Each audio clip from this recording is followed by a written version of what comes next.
صدقيني، تغريدة عشق أسطورية لأحمد بيومي.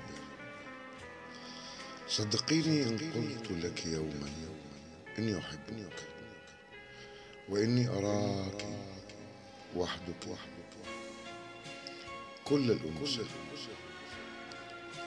وإنك لي وحدك صوت الحقيقة،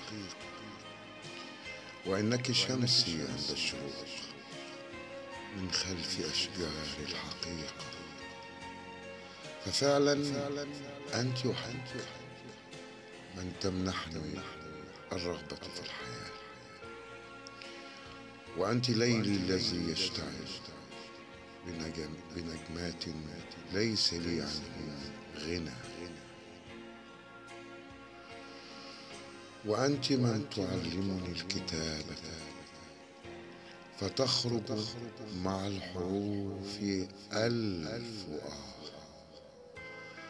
نعم، أنت موتي وأنت الحياة، وإنني آت إلى ظل عينيك يوما حبوا أو حتى جريا. المهم إنني بالفعل آت،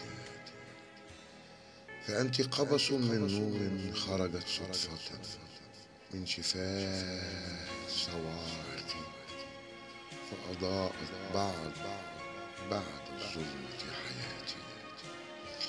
أنت قبلة أينعت رغم دخان الحرائق والسجائر على الشفاة، فاذكريني كلما احتضنت قبل النوم من الوسائل،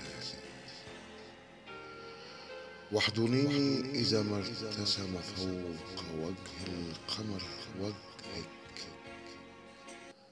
وفوق جذوع الشجر إذا ما قرأت يوما كلمة أحبك.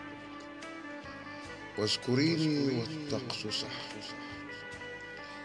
مثلما تذكريني وقت المطر، فأنا الحصى والبحر والشطآن، وأنت الزهرة والندى والعطر.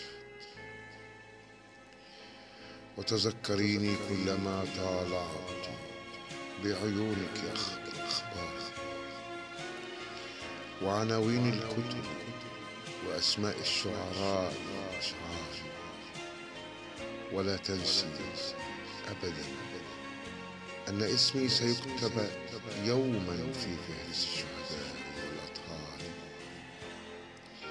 فأنا من كتبت عن الشجاعة والنقاء، وأنا من هاجمت الملوك والرؤساء والوزراء، وأنا من وضعت فوق رأسي بكل فخر وإباء وكأنها أكاليل زهر أحذية الصبية الضعفاء، وأنا من تبنيت في كل محفل مشاكل الفقراء. أنا من قاومت كل عروش القياصرة الأقوياء، ولم أبيع شرفي ولا حتى قلمي لصبية جميلة أو عجوز ذات مال شمطاء. وصدقيني أنا لن أساوم ولم أساوم، وستظل رأسي عالية دائما في السماء. فأنا لم أسرق خبز نائم، وقسما لم أساوم، ولم أدق للحرب طبولا أبدا، ولم أشارك في الفتن، بل حتى لم أشارك في أعراس الجماجم، ولم أطلب لنفسي أي منصب خوفا من لوم لائم، ولم أطلب لنفسي أي منصب خوفا من لوم لائم. فأنا سيدتي مثل السكر، ولست أبدا من الحمائم، ولهذا فما زلت ضائع فيك يا بلادي، بين المراثي والملاح أكتب للناس بلا ملل عن الحب والعشاق، غير باحث عن غنائم. ألعن الظلم والغباء والجهل، ولا أرد أبدا على الشتائم، ولا حتى أخاف أن يتجمد ظلي وأسجن كالبهائم. فما زلت أغني وأكتب بلا خوف حرفا جميلا كالنسائم. أكتب عن العشب وعن الحب وعن الإنسانية والتسامح لكل عاقل وفاهم.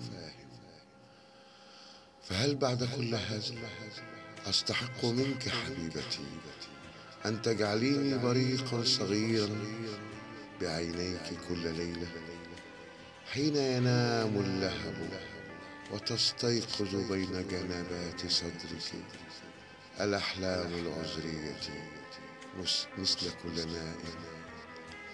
وصدقيني إنني آت إلى ظل عينيك، آت من غبار الأكاذيب، آت من سطور الأساطير، آت. فأنت لي رغم كل شيء حزني والفرح.